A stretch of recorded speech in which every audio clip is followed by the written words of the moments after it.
We have a nice collection of plants here that thankfully Kristen keeps alive. I have one too, and it's like woefully sideways. Like it's just in a really dark corner of my office and it grows. It's actually like pretty impressive that it's still standing.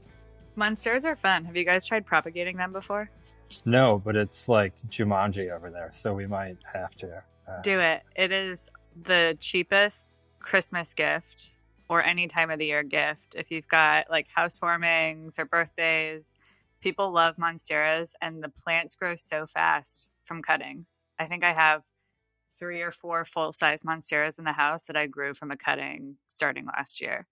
Yeah, it's wild. We got it at Costco for like nothing Mm-hmm. on a whim, and it's now like quadrupled in size. It's great. Yeah, well, if you need someone to pawn the cuttings off on, I am always a happy customer of plants. Sweet. Tasia may or may not be joining us. He just said there's a few things he needs to get done. Actually, fuck it. So maybe we'll see him pop in here in a minute. Chris, you're back to back on the Frontier podcast. Yeah. Episode 1 of Chris hasn't dropped yet. Oh, it's coming. It's actually secretly out on YouTube already because I needed it for the Wayfair on Friday. What's up, Tasia? Yo, what's up, y'all? How you doing? Hey. Good. How you guys doing? We're good. Just kind of catching up. You missed our talk on tropical plants as well, so you'll have to catch up on that. Yeah. I'll watch the, is it making it into the video? We'll see. Bill, note for Bill. Drop that in the episode. Tasia, you strike me as somebody, this isn't really a fair assumption because the only time I've seen you care for plants is in the office. And the plants that we used to have upstairs are crispy, but it's also because we don't work in the office anymore. So that's not your fault. But are you somebody who can keep plants alive? Yes or no? Yeah. Yeah? Like you have living plants in your house? Yeah. I got a couple cacti, and then I have some snake plants. Nice. My mom gave me something from Whole Foods. I don't know what it is, but I have something. Good. You're getting some air cleaning action going on. Yeah, totally. I love cacti. Very low maintenance. And actually, I have a cactus. That's the cactus that mescaline comes from.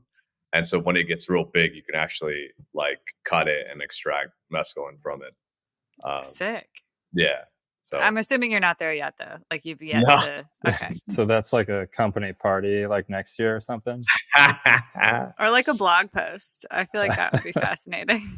Totally. I have friends that are like, well, I have one friend and I just made another who are like total or 1 or 2 friends that do. Okay.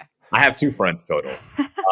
But no, I have some friends who are into like drugs, AKA plant medicine. Like they call it plant, which is just like, come on, dude, it's fucking psychedelic drugs.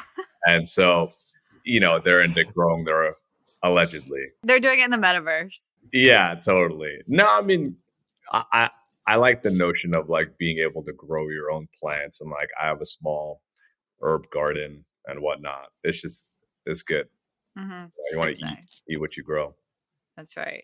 I've got a couple houseplants that are now buried in the storage room. We didn't realize that we were burying them, but now I'm just like totally inaccessible.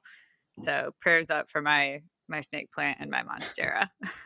I like Gardens of Babylon over in Germantown. Oh, it's great. Have you been to Bates? No. It's like Gardens of Babylon, but with outdoor plants. Dang. Okay. Yeah, I need to get some. Yeah. Chris, unfortunately, you're going to have to come to Nashville, and we're just going to have to go to all these plant stores. Hey, So. I'm in. Have you seen Gardener's World on BBC? No.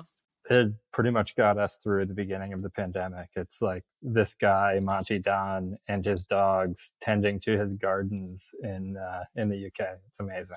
Sick. I'll put that on in the background while I do computer things this weekend. There you go. I don't know how to like thoughtfully transition us into the topic of the podcast. So I'm just going to go ahead and take a hard left here. So we brought Chris on today because something people often mention about our brand is it feels like a person. It feels really authentic. And I think there's a few other brands that come to mind that do that really well, but we figured it'd be worthwhile to just talk about like how we think about authenticity, our best advice for folks when they're, um, creating their brand voice and wanting to kind of talk about themselves authentically. And Chris, you are the ideal person to talk about this because you're newer to the team. So it's fresh in your mind how the brand struck you when you kind of first decided to pursue working here. Um, you're also from the restaurant scene, specifically in New York, which I think is like a masterclass in authenticity if you want to make it. And then obviously you're on the marketing team. So this is something you think about every day. So we're going to touch on each of those today.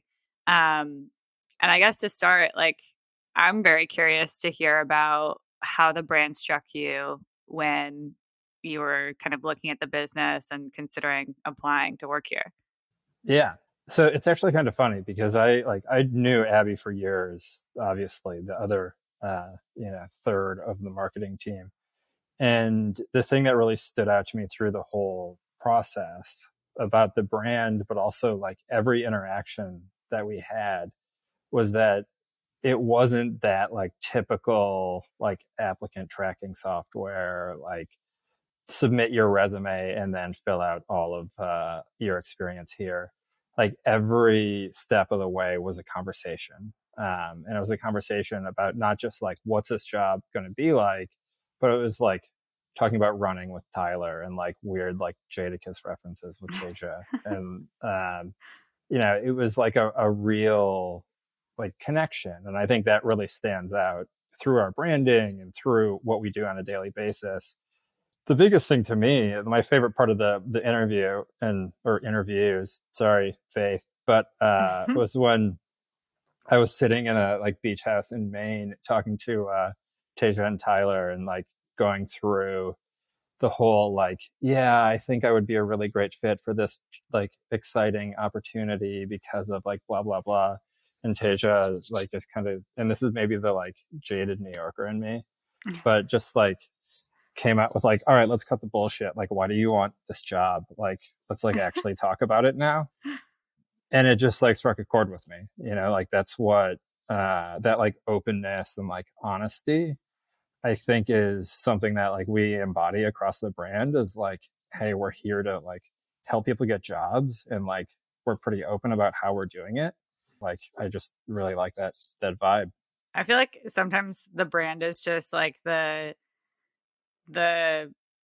brand version of Tasia's personality in a good way, like I feel like the brand voice likes things that Tasia likes and dislikes things that he dislikes. And I think that's because like the foundation of the brand is built around you, right? Like the initial site copy and kind of the brand ethos. I don't know. I actually think this is a little bit like ancient history at this point, but like, I started it with two other guys, right? JP and Rich. And Rich was a programmer, like, and we went to BU together. And then JP I met in China.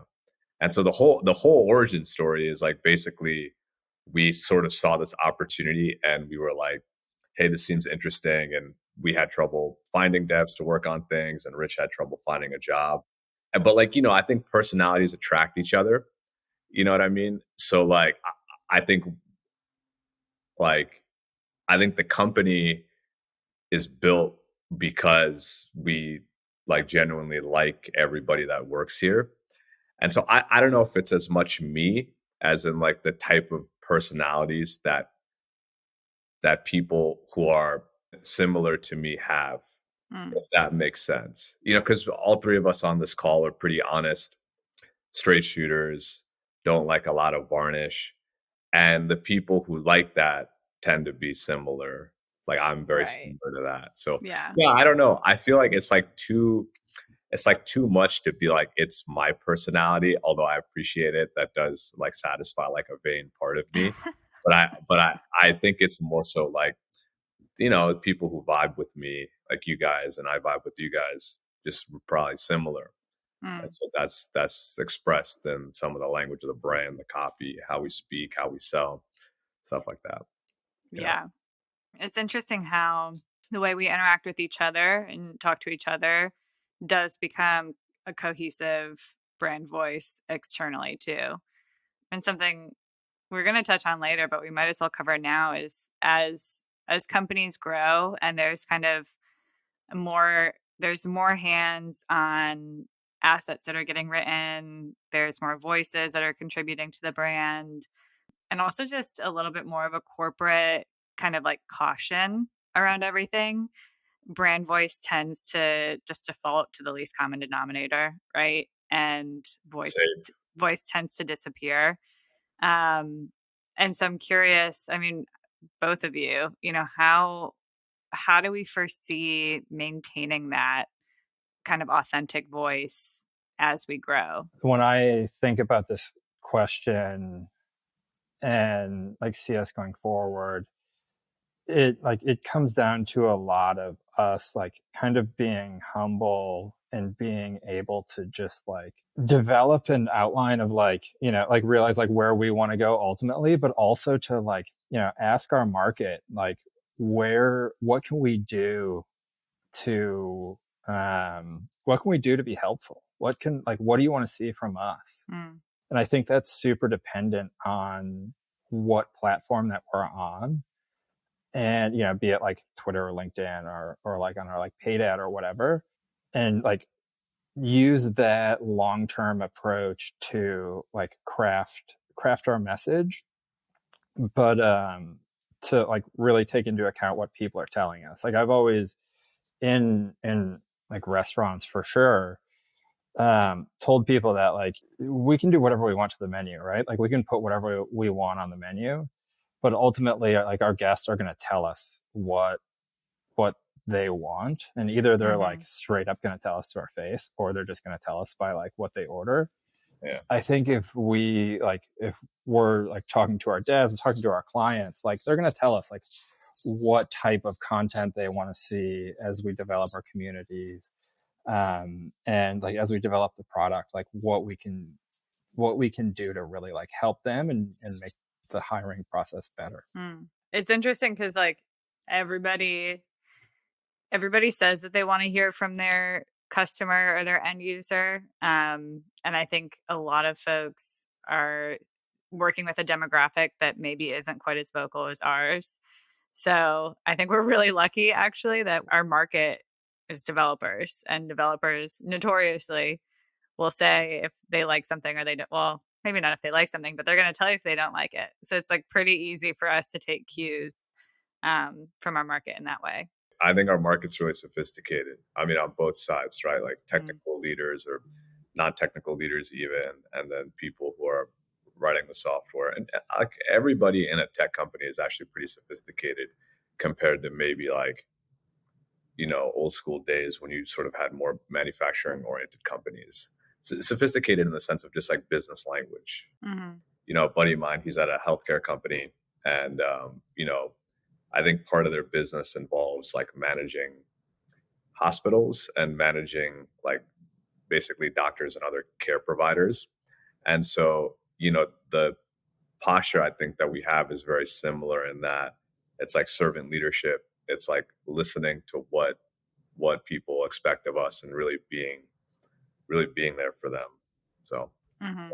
Especially with developers, I think it's a pretty fine line of like, if they can sniff out pretty well if you're not adding anything to the community, and they're not going to tell you either way if they like you or not. If you're not adding to the community, they'll just ignore you, and the only way that you're going to get feedback is if you're being additive in some way. Mm-hmm. mm-hmm.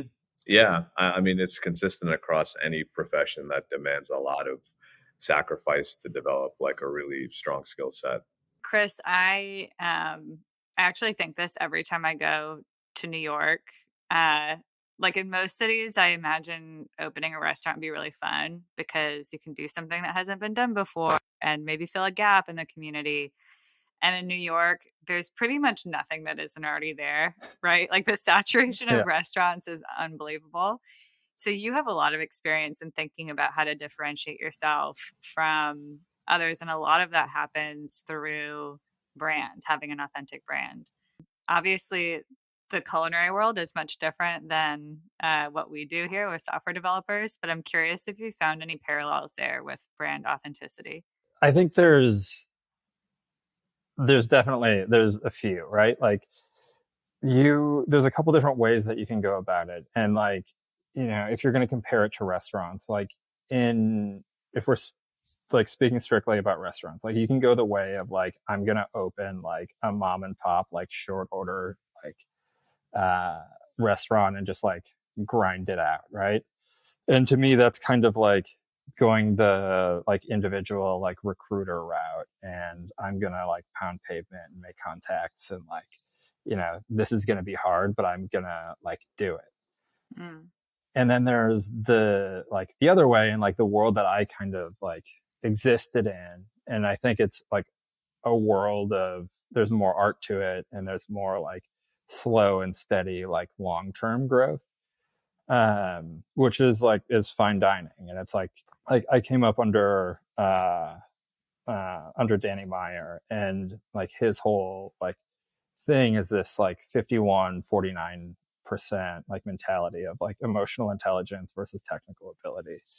And the way that I like operated in that world was like I looked at my job as like two different jobs, right? Like I was a maitre d for 6 hours a day, and I was like a shrewd like businessman operator the other 6 hours of the day. What that meant there was like if we had guests that came in that like loved our wine glasses, like sweet, like by the time they got home I had a case of those wine glasses like with their doorman, or like Jenna Bush is coming in, like somebody's running out and getting like churros because she loves churros and we don't make them. Or like your little daughter she loves to bake, like cool, like you better believe she's getting like a kitchen tour, and like we're going to give her a hat and she's going to get to like scoop around ice cream, like, something like that. And then like the next morning it's like I'm changing my well vodka so I can save 5 cents an ounce, or like I'm like looking at 3 different distributors to try and save like a tenth of a cent per paper towel, like something ridiculous, like seemingly ridiculous like that, right? And this idea of being like militant with what like I can control so that I can be frivolous elsewhere. The idea that like people aren't going to remember what you say, they're not going to remember like what you do, but they're going to remember how you make them feel. And I think that's what really like ties in to what we do. And I think like where we're at right now is we have this institutional knowledge in the company that we're like doing a really good job of working to like codify into like making, whereas in restaurants it was like, how do we make a really amazing experience for everybody that comes in? And it doesn't always have to be like, let's make an amazing experience. It can also be like, how do we take this normally really like shitty experience and make it less shitty, right? Mm-hmm. Like, I don't think people are going to be like, oh my God, I can't wait to look for my next job with Gun.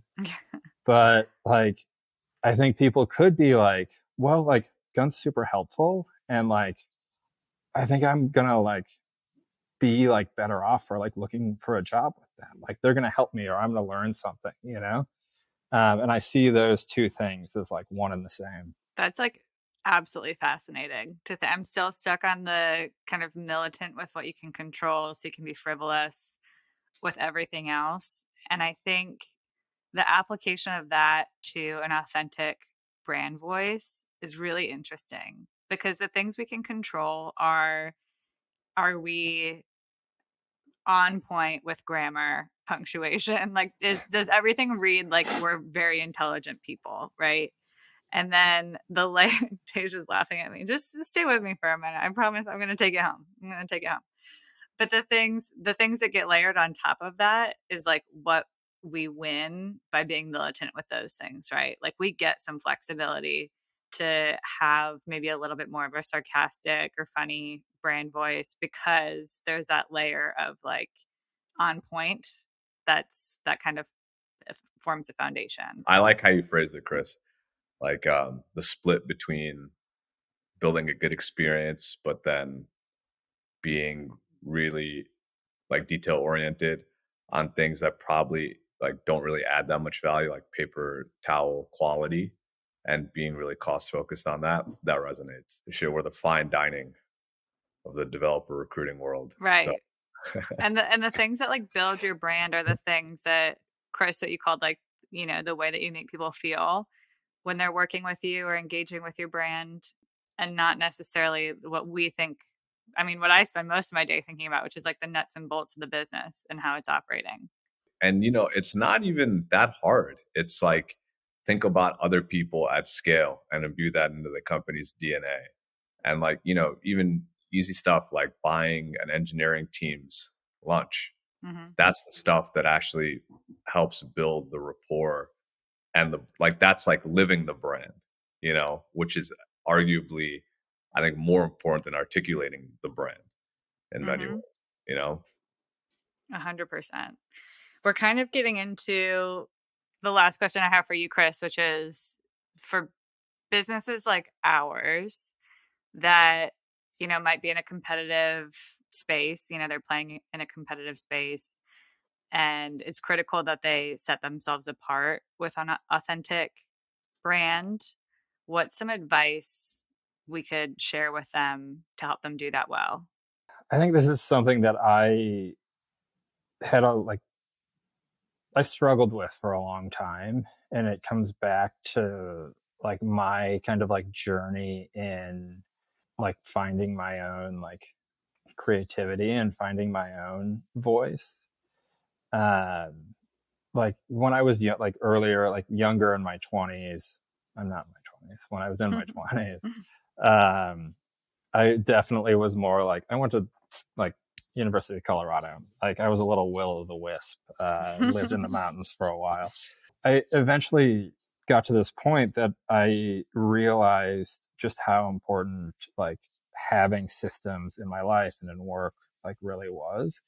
And this idea of like implementing as many, like just getting like straight up like Phil Jackson on like everything you do and like putting systems in place so that you can get all of your like technical stuff done and you can focus on having your like, you know, for me it was like developing creativity, but it's also like focusing on like developing your voice, developing your brand, like having that fun, right? Like if you can get all of the things that need to be done out of the way, get that on autopilot, and like for us as a brand, like what I think that means is like, you know, and I think what we do and like our engineers do a really good job of is like they're constantly creating systems so that anything that isn't customer facing gets like automated, right? Like gets just gets taken care of so that our people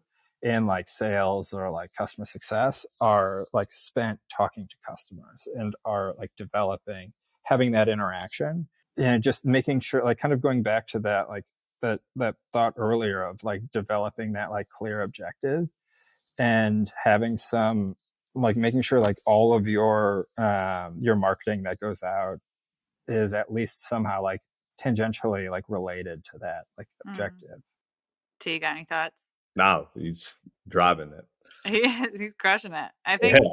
I think the thing that I would layer on top of that is, so if you're leading a company and it's a priority for you to have an authentic brand and to be able to provide this level of service to folks, because that's really what your brand is driven through, it's imperative that you make sure that your team has bandwidth to think about that.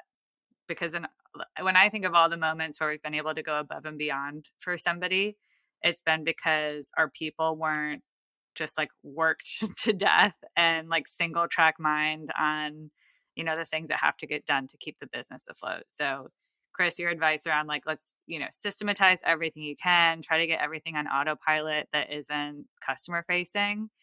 In order to do that, I think it's, you have to make sure that folks have bandwidth to do it and the resources to support them. Like we get to do that because leadership, Tasia and Tyler are willing to give us budget to send customer gifts and, order a bunch of stickers for devs because they love them and want handwritten postcards. So I think that's my core advice. Like your brand doesn't come from your executive. It might be built based on your executive personality, but the people who disseminate that and kind of live out that brand are the folks who are talking to customers every day.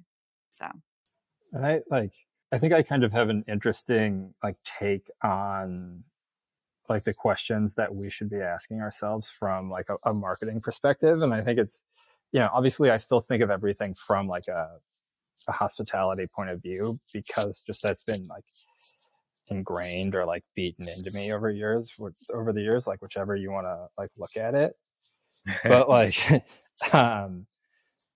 looking at a simple marketing problem and what we do, right, is the most hospitable thing that we can do is to get jobs in front of people, right? Get a specific job that is applicable to a person in front of them. And in my role, that means that the most hospitable thing I can do is find the place that they are and craft an appropriate message to get in front of them. But it also means to find where they're not, because it's super inhospitable to be blasting this message to people that don't want to hear it, right? And then after that, asking what's the best way that people want to get this message. And something that we often, I know I said earlier that people will tell us what they want, but there's also this other part of me that having been a wine director for years, people also don't know what they want. yeah. And if you want proof that people don't know what they want, just shadow a sommelier for a night, and you'll realize that I don't know how many times people have asked me for a dry white wine, and I poured them Chablis, which is a very dry white wine, and they've been this is disgusting, and they end up with a California Chardonnay, which is not a very dry white wine, and this is amazing. Being able to step back and ask, okay, people say they don't want text messages, but what if instead of putting this ad on Reddit, maybe it's a super targeted text message that we could send somebody, or being able to ask those questions. And I think being able to frame it within the frame of reference of being hospitable, I think is really, really interesting when applied to marketing and advertising, right? Because people don't see marketing and advertising as being hospitable in any way. No, I think the general consensus is marketing is evil and, trying to sell you shit you don't need, which, so in some cases, absolutely. And I've mentioned this before, but they get me every time. I'm a sucker for a marketing campaign. No one has to be hospitable to me. Just insert yourself wherever and I'll probably buy your shit. No, I think you're really hitting on something super interesting. And it's a real challenge, I think, for companies, how to move beyond somebody's articulated wants and speak at the level of maybe their subconscious needs. And it's you have to leverage empathy in a way, but then also kind of in some cases maybe even ignore what they're saying to your assumption of what they need. It's a really tricky balance, but it can be done well, and it can be done, I think, from a place of, as you said, hospitality. I kind of like hospitability. Hospitability, yeah. We're going to be hospitable. That's going to be one of our objectives for marketing next quarter. Yeah, definitely. If you want to sound intelligent, don't say that. Yeah, it's interesting. I'm excited to see how our brand voice changes, but also kind of stays true to our roots as we grow and as more people are responsible for kind of maintaining that across many different platforms. So great talk, Chris. This is really helpful. And I'm like sidetracked right now because I've been taking notes on what you're saying for like how we should be thinking about things. So I think that's a sign that this is a really good episode. So I'm excited for people to hear it. Cool. That's been super fun. Thanks for listening to the Frontier Podcast powered by Gun.io. We drop 2 episodes per week, so if you like this episode, be sure to subscribe on your platform of choice and come hang out with us again next week and bring all your internet friends. If you have questions or recommendations, just shoot us a Twitter DM at The Frontier Pod, and we'll see you next week.